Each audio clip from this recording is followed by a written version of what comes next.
अपघात झाला? आज पहाटे 1:35 वाजता नागपूरवरून पुण्याला जाणारी ही जी बस आहे विदर्भ ट्रॅव्हल्सची, हिचा अपघात झाला आहे हायवेवर, ही समृद्धीवर.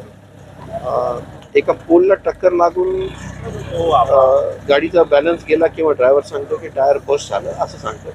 त्याच्यानी टक्कर लागून गाडीचा बॅलन्स गेला, झोल लागला आणि गाडी एका पुलाला टक्कर मारून गाडी स्किड झाली. त्या टक्करीमध्ये गाडीचा डिझेल टँक हा फुटला. डिझेल टँक फुटल्यावर गाडीत अचानक आग लागली आणि सगळे लोक झोपेत असल्यामुळे 7-8 लोकांनाच फक्त प्रयत्न करून गाडीच्या बाहेर येण्याची संधी मिळाली आणि ते वाचले. बाकी 25 लोकांचा याच्यामध्ये मृत्यू झाला. किती लहान मुलं आहेत आणि किती मोठी? 3 लहान मुलं आहेत. अशा बॉडीज खूप श्रिंक झाल्या आहेत आणि त्यापैकी 3 लहान मुलांची ओळख, म्हणजे 3 लहान मुलं आहेत असं लक्षात येतं, बाकी मोठे. पुढचा तपास कसा असेल? पुढचा तपास सगळ्यात महत्त्वाची गोष्ट आहे की आता बॉडीजची आयडेंटिटी पटवून नातेवाईकांच्या ताब्यामध्ये ते देणं ही आमची प्राईम रिस्पॉन्सिबिलिटी आहे. त्याच्यानंतर पुढे बघितलं.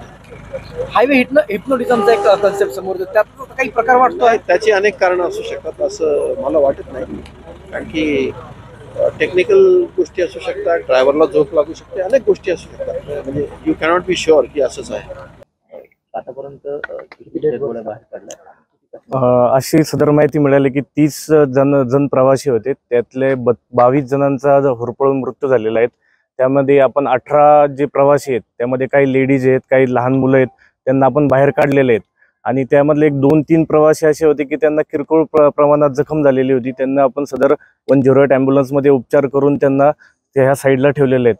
ही घटना सदर 1:30 वाजेच्या सुमारास घडलीत आणि गावकऱ्यांचे ज्या टायमाला 108ला फोन आलेत त्यानंतर आम्ही ॲम्ब्युलन्ससहित ताफ्यासहित आम्ही फायर ब्रिगेडच्या गाड्या इथे सर्व पोहोचलेलो आहोत.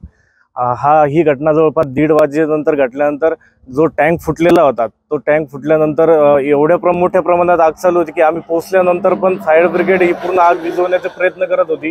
त्यामध्ये आपण काही जे प्रवासी त्यांना बाहेर काढलेत आणि भरपूर प्रवाशांचा यामध्ये मृत्यू झालाय.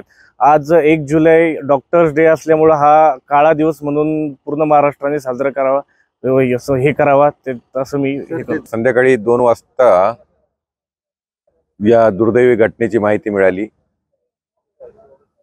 आमच्या काही पदाधिकाऱ्यांनी, यासिन शेख असतील, बुद्धू चौधरी असतील, यांनी माहिती दिली आणि लगेच 2 वाजता आम्ही या ठिकाणी उपस्थित झालो. अतिशय भीषण अशा प्रकारचं हा अपघात त्या ठिकाणी आहे. जवळजवळ 31 पॅसेंजर यामध्ये होते असा अंदाज आहे आणि त्यातील 25 त्या ठिकाणी डेड बॉडी बाहेर काढण्यात आल्या. आग विझवण्याचं काम असेल किंवा जी काही यंत्रणा ताबडतोबीने पोलीस यंत्रणा पोहोचली, अग्निशामकाच्या गाड्या पोहोचल्या आणि ते सर्व विझवण्याचं काम त्या ठिकाणी केलं.